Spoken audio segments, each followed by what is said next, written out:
Hi guys, hello दोस्तों, स्वागत है आप सभी का इस वीडियो में। और इस वीडियो में हम बात करने वाले हैं अभिक्रमित अनुदेशन की। तो मैंने लास्ट वीडियो में आपसे बोला था कि हम बुद्धि यानी इंटेलिजेंस के बारे में बात करेंगे, बट अभी जो है लर्निंग का एक टॉपिक जो है ये अभिक्रमित अनुदेशन ये शेष रह जाता है। तो ये आपका टॉपिक ना छूटे इसलिए मैंने जो है अभी बुद्धि के टॉपिक को स्टार्ट करने से पहले इस टॉपिक को उठाया, अभिक्रमित अनुदेशन। ये शिक्षण विधियों का विभाग होता है, बट हम इसको लर्निंग में जो है यूज इसको पढ़ रहे हैं कि अधिगम के बारे में पढ़ रहे हैं। तो अभिक्रमित अनुदेशन ये क्या होता है? अभिक्रमित अनुदेशन यानी प्रोग्रामिंग इंस्ट्रक्शन। तो इसमें एक इंपॉर्टेंट वर्ड आता है अभिक्रमित। अभिक्रमित का मतलब होता है सीक्वेंस या क्रम। सीक्वेंस और जिसे हम हिंदी में कहते हैं क्रम, प्रोग्रामिंग। और अनुदेशन ये हिंदी में अनुदेश से बना है, इंस्ट्रक्शन जो होते हैं। अनुदेश, अनुदेश का मतलब होता है, इंस्ट्रक्शन का मतलब होता है ओबे या आज्ञा देना,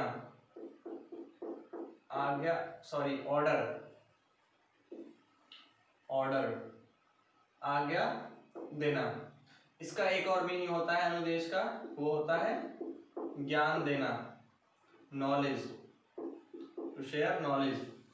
तो ज्ञान देना या आज्ञा देना क्रमबद्ध तरीके से, सिस्टमेटिक जो है एक सीरीज के सीक्वेंस के अंदर ज्ञान देना, ये क्या कहलाता है? अभिक्रमित अनुदेशन कहलाता है। तो इसकी सबसे पहली जो डेफिनेशन है वो स्मिथ व मूरे के अनुसार, स्मिथ व मूरे मूरे क्या कहते हैं कि अभिक्रमित अनुदेशन क्या है? किसी अधिगम सामग्री में, किसी अधिगम सामग्री में, नोट कर लेंगे, किसी अधिगम सामग्री, किसी अधिगम सामग्री को क्रमिक पदों को, क्रमिक पदों यानी स्टेप बाय स्टेप क्रमिक पदों की श्रृंखला में, की श्रृंखला में, सीरीज की श्रृंखला में व्यवस्थित करने, व्यवस्थित करने, व्यवस्थित करने वाली एक क्रिया है, व्यवस्थित करने वाली एक क्रिया है। क्लियर हुआ? तो क्या है अभिक्रमित अनुदेशन? किसी अधिगम सामग्री को क्रमिक पदों में व्यवस्थित करने वाली एक क्रिया है जिसके द्वारा, जिसके द्वारा छात्र, छात्रों को उनकी परिचित पृष्ठभूमि, छात्रों को उनकी परिचित पृष्ठभूमि, उनकी परिचित पृष्ठभूमि से एक नया, नवीन, एक से एक नवीन, जटिल, कुछ नया सिखाते हैं जब, नवीन व जटिल, नवीन जटिल प्रत्यय, सिद्धांत या अवबोध की ओर, एक जटिल, नवीन एवं जटिल सिद्धांत, प्रत्यय, प्रत्यय या अवबोध यानी ज्ञान, अवबोध की ओर, अवबोध की ओर ले जाता है, अवबोध की ओर ले जाता है।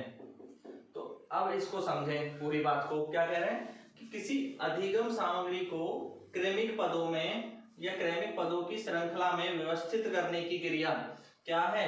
व्यवस्थित करने की क्रिया क्या है? अभिक्रमित अनुदेशन, अभिक्रमित अनुदेशन। अभिक्रमित अनुदेशन क्या है ये क्लियर हो गया। प्रोग्राम इंस्ट्रक्शन जो है क्रम में होती है, जिससे कि कोई नई चीज जो आप टॉपिक पढ़ रहे हैं, नई, और वो कोई भी टॉपिक, सिद्धांत हो सकता है, कोई टॉपिक हो सकता है, उसको पढ़ने में आसानी हो जाए, उसकी ओर हमें लेके जाए। तो ये है, ठीक है, क्लियर हुआ। अभिक्रमित अनुदेशन क्या होता है? इसकी एक और डेफिनेशन देखते हैं। तो इसकी दूसरी डेफिनेशन देखेंगे। तो इसकी दूसरी डेफिनेशन किसके अनुसार है? जेम्स ई स्मिथ, जेम्स ई स्मिथ। तो जेम्स ई स्मिथ और दूसरे हैं विलियम्स, विलियम्स, विलियम्स के अनुसार तो अभिक्रमित अनुदेशन इनके अनुसार क्या होता है कि ये बताते हैं कि इनके अनुसार क्या है कि अभिक्रमित अनुदेशन वह क्रम है, अभिक्रमित अनुदेशन वह क्रम है जो उद्दीपक होता है स्टिमुलस, आर होता है रिस्पॉन्स यानी अनुक्रिया, एसआर संबंधों को, मैं शॉर्ट में लिख देता हूं, एसआर संबंधों को क्या करता है, संबंधों को सक्षमता प्रोफिशिएंसी, सक्षमता जिसे कहते हैं प्रोफिशिएंसी की ओर ले जाता है, यानी कि ये आपको जैसे जैसे आप क्रम में स्टेप बाय स्टेप सीखते जाते हैं उससे आपकी क्षमता बढ़ जाती है, आपके जो है और ज्यादा आप उसको काम को करने में सक्षम हो जाते हैं। दूसरी है स्टॉकफल के अनुसार, स्टॉकफल के अकॉर्डिंग कि ज्ञान के छोटे अंशों को क्रम में, छोटे अंशों को एक क्रम में, और कैसे क्रम में, तार्किक क्रम में व्यवस्थित करने की प्रक्रिया एवं या संपूर्ण प्रक्रिया, तो करने की प्रक्रिया क्या कहलाती है, अभिक्रमित अनुदेशन कहलाती है। ठीक है, तो ये इसके अनुसार हो गई, विलियम्स और स्मिथ के अनुसार, और ये स्टॉकफल के अनुसार। तो ये दो, इससे पहले एक डेफिनेशन देखी, एक और डेफिनेशन है जो कि लीथ के अनुसार है। लीथ भी इसी तरह से कहते हैं कि अधिगम अनुदेशन सामग्री को छोटे छोटे पदों व जो है प्रारूपों में बांट करके अधिकांश अनुक्रिया जो है छोटे छोटे भाग में कराई जाए, ताकि जो है बाद में उस रिक्त स्थान के बीच में जो उनके रिक्त स्थान है उसकी पूर्ति करके सबको एक साथ जोड़ा जा सके। तो ये लीथ के अनुसार है। ठीक है, तो ये डेफिनेशन है अभिक्रमित अनुदेशन की। एक ऐसी ही डेफिनेशन एनएस मावी के अनुसार भी है। ठीक है, जहाँ पे वो सजीव अनुदेशन में स्वयं अधिगम और स्वयं अनुदेशन को जो है परिवर्तन करने की तकनीक बताते हैं। ठीक है, छोटी छोटी कड़ियों में जोड़ने की तकनीक बताते हैं। तो ये छोटी छोटी कड़ियों को, तो सब जगह एक ही बात आपको जो है घुमा फिरा करके देखने को मिलती है। ठीक है, यहाँ तक देखें आगे, तो वो दो डेफिनेशन ज्यादा पूछी नहीं जाती है, इसलिए मैंने ठीक है उन्हें नहीं दिखवाया है। तो अब हम आगे जो बात करने वाले हैं हम इसके बारे में और डिटेल में देखेंगे। तो अभिक्रमित अनुदेशन की विशेषताएं क्या होती हैं, तो इसकी विशेषताएं देखते हैं, इसके क्या क्या फीचर्स हैं, क्या इसमें स्पेशलिटीज है। तो अभिक्रमित अनुदेशन जो है ये व्यक्तिनिष्ठ यानी इंडिविजुअल के लिए माना जाता है। पहली बात तो एक ही व्यक्ति या जो है बहुत कम ग्रुप में जो है ये अनुदेशन देना होता है, व्यक्तिनिष्ठ। इसको इंडिविजुअल माना जाता है, एक समय में एक व्यक्ति को, इंडिविजुअल। ठीक है, तो इसको इंडिविजुअल माना जाता है। क्लियर। अब दूसरा, छोटे छोटे पार्ट में हमने विभाजित किया था, तो जो सभी को क्या है छोटे छोटे अंशों में बांटा जाता है, जो छोटे छोटे अंशों में विभाजित किया जाता है। तो ये तो देख ही लिया कि जो कोई भी टॉपिक है उसको छोटे छोटे पार्ट में बांट लिया जाता है। अगर एक टॉपिक है उसको छोटे छोटे पार्ट में बांट लिया जाएगा, पहले डेफिनेशन, फिर उसकी विशेषताएं, फिर उसके जो है लाभ, उसकी हानियां, उसकी सीमाएं, इस तरह से छोटे छोटे भागों में बांट करके उस टॉपिक को पढ़ा जाता है। फिर इन अंशों को श्रृंखलाबद्ध किया जाता है, ये एक क्रम में होते हैं। छोटे छोटे अंशों को क्या करते हैं, श्रृंखलाबद्ध क्रम में अंशों को श्रृंखलाबद्ध किया जाता है, श्रृंखलाबद्ध किया जाता है, ताकि अगर क्रम में होंगे तो उन्हें समझने में आसानी होगी। ठीक है, तो एक क्रम में लगाया जाता है, पहले ये, फिर दूसरा ये, तीसरा ये, चौथा ये, इस तरह से जो है क्रम में इन्हें व्यवस्थित किया जाता है। और जो अगला पद होता है, मान लो अगला जो अंश है वो पिछले अंश से अगला अंश या पद पिछले अंश से जुड़ा रहता है, पिछले अंश से, पिछले भाग से क्या रहता है, जुड़ा रहता है। तो ये भी इसकी विशेषता है। तो इस तरह से निर्माण किया जाता है कि जो है एक दूसरे से वो जुड़े रहें। ठीक, अब सक्रिय सतत प्रयास किए जाते हैं। अनुक्रिया ऐसी हो जो लगातार होती रहे, सक्रिय सतत अनुक्रिया। सक्रिय जब जुड़े रहेंगे तो लगातार जो है वो अनुक्रिया होगी, रिस्पॉन्स होगा, लगातार जुड़े रहेंगे एक दूसरे से। तो एक कहानी, फिर दूसरा स्टेप, फिर तीसरा स्टेप, तो इसलिए लगातार जो है रिस्पॉन्स आता रहेगा। इसमें क्या है, आपको तुरंत फीडबैक मिलता है, तत्काल पृष्ठ पोषण होता है। तुरंत फीडबैक क्या है, तत्काल पृष्ठ पोषण बोलते हैं हिंदी में, तो मैं इसको कहते हैं फीडबैक। तो इसमें तत्काल फीडबैक मिलता है। जब हम एक स्टेप पढ़ाया तुरंत हमें उसका फीडबैक मिल जाएगा, फिर दूसरा स्टेप पढ़ाया उसका फीडबैक, तो इसमें स्टेप बाय स्टेप चलते हैं तो तुरंत हमें उसका फीडबैक भी मिलता रहता है।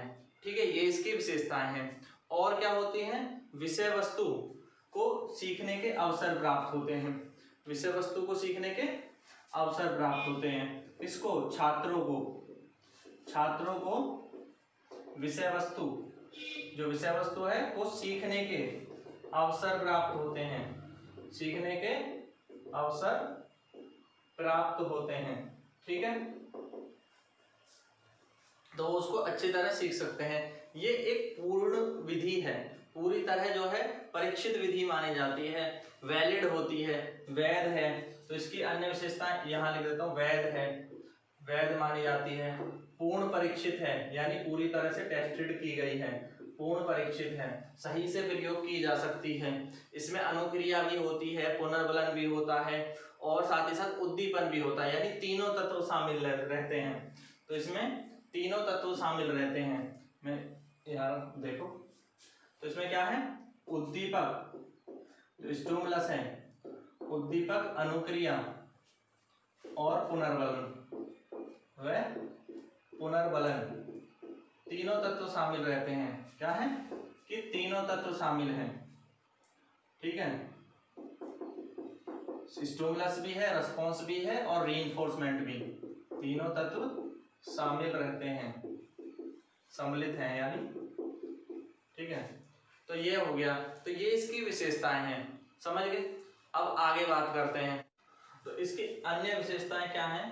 इसमें अन्य विशेषताओं में कि इसकी जो त्रुटि है, इसमें त्रुटि क्या होगी, गलती कम होगी। जब आप क्रम में काम करेंगे तो त्रुटि क्या होगी, कम होगी। ठीक है, त्रुटियां कम होती हैं क्रम में। अगर कहीं पे त्रुटि होती है तो तुरंत उसी स्टेप पे सुधार लिया भी जा सकता है।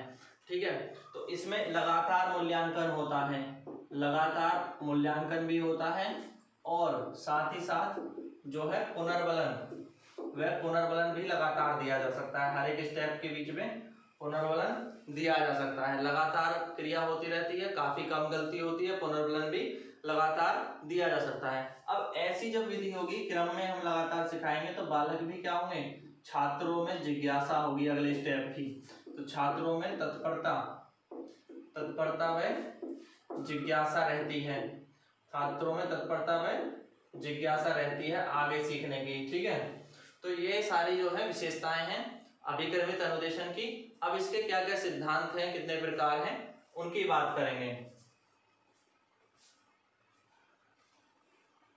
तो इसके सिद्धांत, अभिक्रमित अनुदेशन के क्या सिद्धांत होते हैं।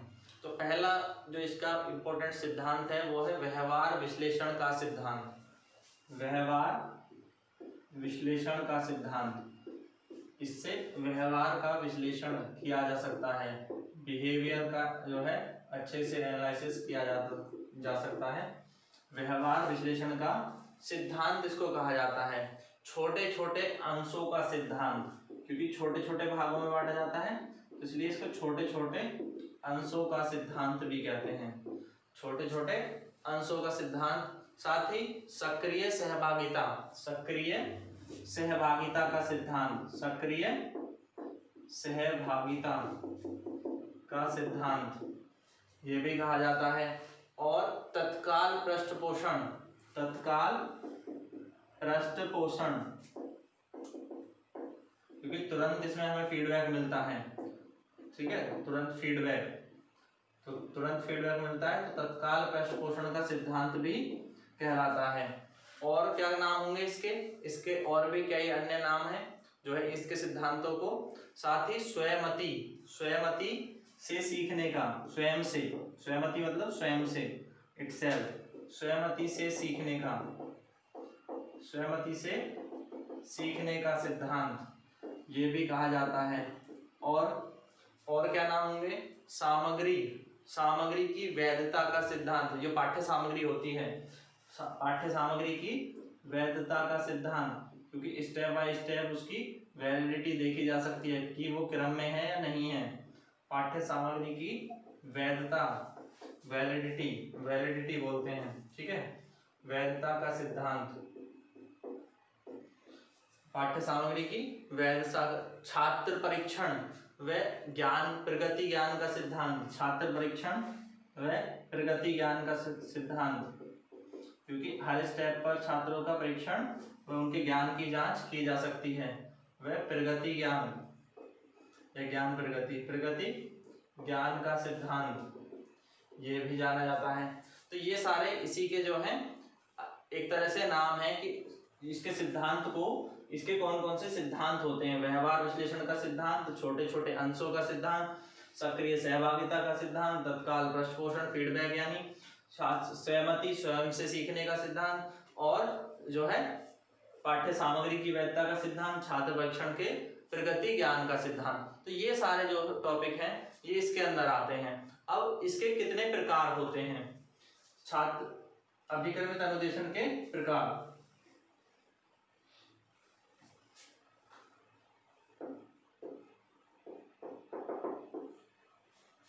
तो इसके प्रकारों की बात करेंगे, ये कितने प्रकार का होता है। तो इसके जो प्रकार हैं, पहला होता है रेखीय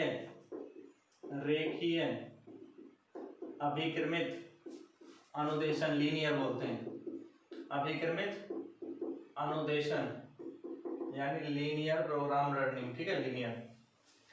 तो दूसरा होता है शाखीय ब्रांच, ठीक है, ब्रांचिंग होती है, शाखीय अभिक्रमित अनुदेशन। मैथेटिक्स एक होता है, मैथेटिक्स ये भी इसी का प्रकार है, मैथेटिक्स अभिक्रमित अनुदेशन,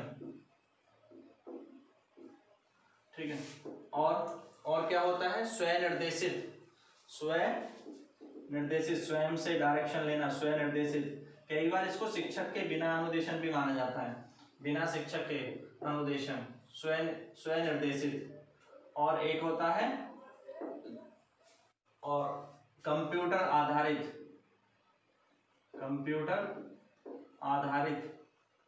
अभिक्रमित अनुदेशन, ठीक है, बेस्ड ऑन कंप्यूटर। तो ये इसके प्रकार होते हैं। अब रेखीय अभिक्रमित अनुदेशन क्या होता है ये समझते हैं, ठीक है। रेखीय अभिक्रमित अनुदेशन ये क्या होता है, तो इसके बारे में सबसे पहले जो है बीएफ स्कीनर ने बताया था। रेखीय अभिक्रमित अनुदेशन के बारे में किसने बताया था, बीएफ स्कीनर ने। और ये हार्वर्ड यूनिवर्सिटी के अंदर प्रोफेसर थे, ठीक है, हार्वर्ड यूनिवर्सिटी में पढ़ाते थे। वहां पर इन्होंने अभिक्रमित अनुदेशन पे जो है इन्होंने अपने रिसर्च करी और इसके बारे में बताया। तो ये क्या होता है, जब किसी एक प्रत्यय को, फिर उसके बाद जो है उसका हमने मूल्यांकन किया, सही उत्तर पाया, फिर अगला प्रत्यय, फिर मूल्यांकन किया, सही उत्तर पाया, फिर अगला प्रत्यय, फिर इस तरह से जो है पढ़ाते जाते हैं। तो यहाँ पे हमेशा क्या मिलता है, बीच में जब हम फीडबैक प्राप्त करते हैं तो हमेशा राइट आंसर आता है, सही उत्तर मिलता है, ठीक है, हमेशा क्या माना जाता है, सही उत्तर। और ये एक रेखा में स्टेप बाय स्टेप आगे बढ़ता रहता है। ये बात समझ में आ रही है। तो छोटे छोटे जो है सरल विषयों को पढ़ाने के लिए छोटे छोटे स्टेप, सरल पदों को प्रयोग किया जाता है। सरल पद, सरल विषय। जटिल विषयों को पढ़ाने के लिए ये विधि उपयुक्त नहीं मानी जाती है। विषयों के लिए छोटे छोटे सरल पद यूज किए जाते हैं और फिर क्वेश्चन किया, उसका राइट आंसर आया, फिर बताया, ठीक है, तो यहाँ जो है इस तरह से आगे बढ़ती है। इसमें तीनों तत्व शामिल हैं। कौन कौन से तीनों एलिमेंट? उद्दीपक क्या है कि बालक सीखना चाहता है, जिज्ञासा, अगले टॉपिक को सीखने का उद्दीपक हो गया। क्या पढ़ेंगे? उद्दीपक है। अनुक्रिया, वो उत्तर देते हैं, सही उत्तर देते हैं, अनुक्रिया शामिल है, बिल्कुल तीसरा तत्व भी शामिल है। पुनर्बलन, सही उत्तर देने पर उसको रीइंफोर्समेंट किया जा सकता है, पुनर्बलन दिया जा सकता है, आगे की सीखने की जिज्ञासा भी जगाई जा सकती है। ठीक है, तो पुनर्बलन भी शामिल होता है। कैसे? इसके 4 पद हैं। कितने? 4 पद हैं। तो इसके 4 पद हैं। तो पहला पद होता है प्रस्तावना पद, प्रस्तावना, इंट्रोडक्शन जिसमें होता है। तो प्रस्तावना में ही जो है दूसरा शिक्षण पद, यहाँ पे टॉपिक को एक्सप्लेन किया जाता है। ठीक है, अगले टॉपिक को प्रस्तावना पद पहले बताया क्या पढ़ने वाले हैं, उसके बाद फिर उससे क्वेश्चन पूछ लिया, उसके बाद फिर शिक्षण पद कराया, शिक्षण पद के बाद फिर आगे तीसरा आता है जो है अभ्यास, एक्सरसाइज। ठीक है, एक्सरसाइज क्वेश्चन, अभ्यास पद। और उसके बाद चौथा स्टेप आता है परीक्षण, मूल्यांकन जिसमें किया जाएगा, परीक्षण पद। ठीक है, ये 4 स्टेप शामिल रहते हैं इसके अंदर। तो ये है रेखीय अभिक्रमित अनुदेशन, जहां छोटे छोटे स्टेप को एक के बाद एक के क्रम में बताया जाता है। तो ये सरल विषयों के लिए उपयोगी माना जाता है, जटिल विषयों के लिए उपयोगी नहीं माना जाता है। क्यों? क्योंकि गलत उत्तर आने पर फीडबैक, पीछे जाकर के दोबारा से पुनः पृष्ठ पोषण की जो है प्रक्रिया नहीं होती है। यहाँ दोबारा से जो है उसको रिपीट नहीं किया जाता है कि अगर मान लो राइट आंसर आया तो आगे बढ़ गए, और राइट आंसर नहीं आया तो फिर तो दोबारा, तो वहाँ ब्रांच होना जरूरी है। तो इसमें केवल सरल विषयों को पढ़ाया जाता है। अब बात करते हैं शाखीय अभिक्रमित अनुदेशन की। शाखीय अभिक्रमित अनुदेशन,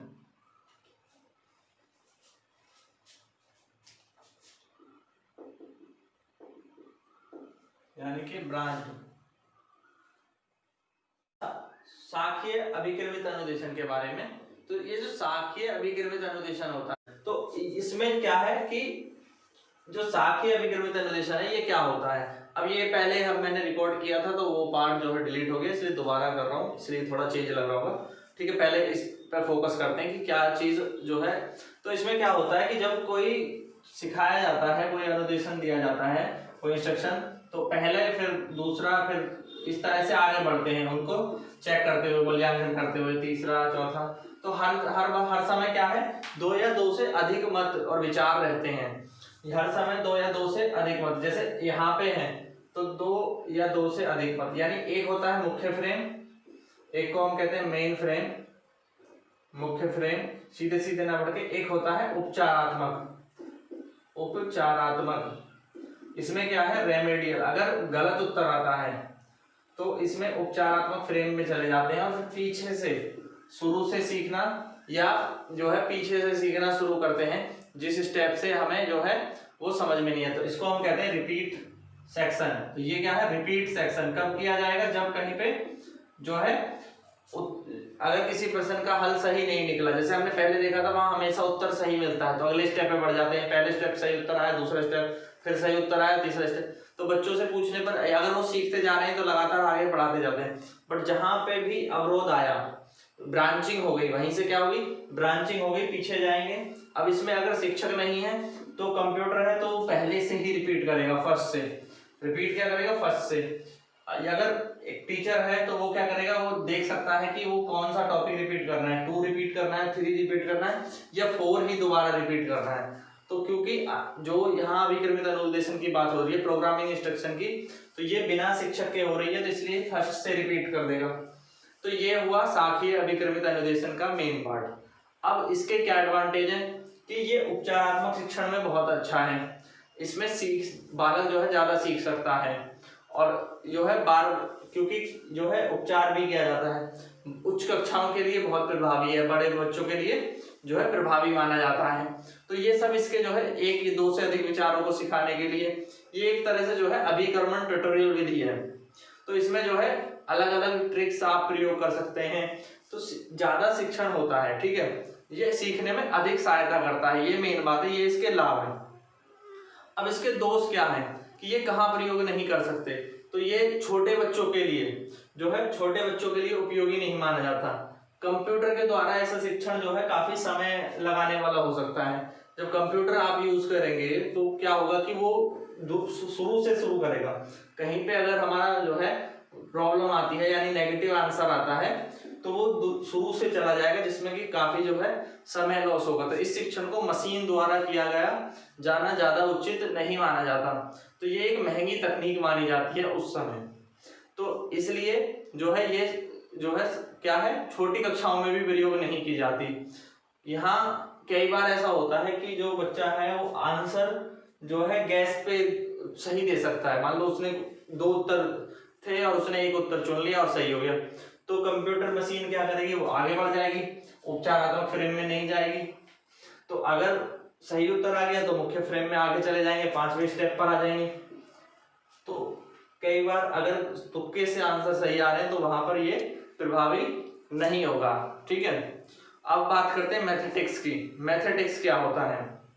मैथमेटिक्स अभिक्रमित अनुदेशन यानी मैथमेटिक्स प्रोग्राम इंस्ट्रक्शन के जो जनक हैं वो है गिलबर्ट। कौन है? गिलबर्ट। और इससे पहले जो पढ़ा है हमने साखी है, उसके नॉर्मन क्राउडर है, तो वो याद रखना है। अब मैथमेटिक्स में क्या होता है कि इसमें जो अंतिम चीज है, अंतिम पद है, वो पहले आ जाता है। ये मेन बात याद रखेंगे, अंतिम पद पहले और जो प्रारंभिक चीज हो, पहला पद होता है वो बाद में आता है। तो क्रम बदल दिया। अब ऐसा क्यों हुआ और इससे क्या होगा, तो इसको जो है समझे। जैसे गणित विषय में आप क्या करते हैं कि समस्या जो प्रॉब्लम है, क्वेश्चन को पहले लेते हैं। तो जब प्रॉब्लम को हमने पहले लिया, जो कि एक्चुअल में लास्ट स्टेप होना था, तो उसको हल करते करते रूल्स जो है सीख जाते हैं। तो ये जो है समस्या पे फोकस करती है। तो यहाँ फ्रेम में कौन है? समस्या, ना कि नियम कि क्या सीखना है। ज्यादातर गणित का शिक्षण इसी पर आधारित होता है, और ऐसा होने से बिना शिक्षक के भी जो है बालक जो है समस्या के हल करने पे अपनी जो है कमांड बना सकता है और उसकी जो है उस पर अधिकार आ जाता है। तो ये व्यवहारिक दिशा मानी जाती है। क्या मानी जाती है? व्यवहारिक दिशा। यहाँ पे जो है समस्या को लेकर के उसको हल करने पर बल दिया जा रहा है। इससे आंतरिक प्रेरणा क्या होती है? आंतरिक प्रेरणा का अनुभव, ये आंतरिक प्रेरणा विकसित होती है, और इसी को पुनर्बलन का विकास भी कह सकते हैं। तो बालकों को पुनर्बलन देने के लिए कि समस्या पहले हल कर दी, उसके बाद उसको आगे के स्टेप समझाएं। तो बिना शिक्षक के इस प्रकार का अनुदेशन काफी प्रभावी माना जाता है। ठीक है, क्यों? क्योंकि गणित जैसे विषयों में जहाँ जो है समस्या ऐसे करने से बालक जो है अपने विषय पर जो है पूरी कमांड जो है हासिल कर लेता है। तो ये प्रभावशाली इसलिए माना जाता है। ठीक है, अब इसके क्या दोष हैं? इसके लिए जो क्वेश्चन निर्माण करना है वो कठिन होता है, विद्यार्थी की आवश्यकता का ध्यान नहीं रखा जाता है, जबकि समस्या के हल पर ज्यादा ध्यान दिया जाता है। तो ये इसका एक दोष माना जाता है। पाठ्य सामग्री जो है प्रस्तुत नहीं की जाती है। पहले जो है क्या क्या टॉपिक्स हैं वो प्रस्तुत ना करके क्वेश्चन पहले प्रस्तुत किए जाते हैं। तो ये उपचारात्मक शिक्षण के लिए जो है सही नहीं मानी जाती। जो हमारी रेमेडियल टीचिंग होती है उसमें हम जो है उपचार कैसे करेंगे, जब हमने पहले कुछ सिखाया है उसी को तो करेक्ट कराया जाए। अब यहाँ पहले ही लास्ट में सीधी समस्या दे दी तो गलती होगी तो फिर कौन करेक्ट करेगा। तो यहाँ उपचारात्मक शिक्षण नहीं होता है। ठीक है, उसकी आवश्यकता इसमें महसूस नहीं की जाती है। तो यहाँ सीधे समस्या का हल किया जाता है। ये सारे जो है इसके दोष होते हैं। ठीक है, समझ। तो मैथमेटिक्स में क्या होता है, तो इसमें जो है प्रश्न बनाना भी थोड़ा कठिन रहता है कि किस तरह के प्रश्न जो है क्रम में बनाए जाए ताकि बच्चा जो है समस्या को हल करते करते सीखता जाए। पहले आसान सवाल, पहले जो देखा होगा आपने मैथ की बुक्स में छोटे छोटे क्वेश्चन दिए रहते हैं, फिर उनको जो है फिर उससे थोड़े अच्छे लेवल के क्वेश्चन आते हैं। तो ये जो स्टेप वाइज प्रक्रिया होती है, तो ये क्वेश्चन बनाने के लिए सोचना पड़ता है। ठीक है, अब आते हैं स्वनिर्देशित अभिक्रमित अनुदेशन के बारे में। स्वनिर्देशित अभिक्रमित अनुदेशन, तो इसमें क्या होता है कि देखिए स्वनिर्देशित अभिक्रमित अनुदेशन, स्वनिर्देशित अभिक्रमित अनुदेशन तो स्वनिर्देशित अभिक्रमित अनुदेशन में क्या होता है कि जितने भी हमने अनुदेशन पढ़े उनमें शिक्षक की सहायता नहीं ली जा सकती, तो बालक स्वयं से करने की जो है कोशिश करते हैं, स्वयं से सीखते हैं। तो इसमें क्या है, इसमें पाठ्य पुस्तकों की सहायता ली जा सकती है। क्या है, पाठ्य पुस्तकों की सहायता से। तो पाठ्य पुस्तकों की सहायता से या वस्तु से जो निर्देशन होता है, बालक जो स्वयं सीखते हैं, इसमें पाठ्य वस्तु की सहायता ली जा सकती है। तो इसी को हम स्वयं निर्देशित, खुद से स्वयं से तो कर रहे हैं बट सहायता किसकी ले रहे हैं, पाठ्य वस्तु की, जो बुक्स हैं उनकी सहायता ले रहे हैं। तो इसमें ये स्वयं निर्देशित अनुदेशन है। साथ ही इसको जो है संयुक्त, क्या कहा जाता है, संयुक्त अभिक्रम, संयुक्त अभिक्रम इस नाम से भी जाना जाता है। ठीक है, ये याद रखेंगे इसके बारे में। नेक्स्ट हम बात करेंगे कंप्यूटर आधारित अभिक्रमित अनुदेशन की, कंप्यूटर पे बेस्ड।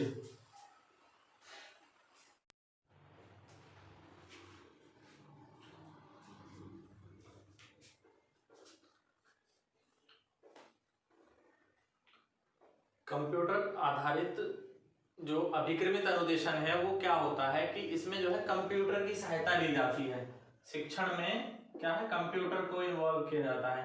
तो कंप्यूटर क्या कर सकते हैं, गणना कर सकते हैं, कैलकुलेशन कर सकते हैं, ठीक है, प्रोसेसिंग कर सकते हैं किसी काम की। तो इससे क्या है कि काफी जो है सुविधा हो जाती है। तो जो कंप्यूटर है वो स्पीड बढ़ा देता है सीखने की।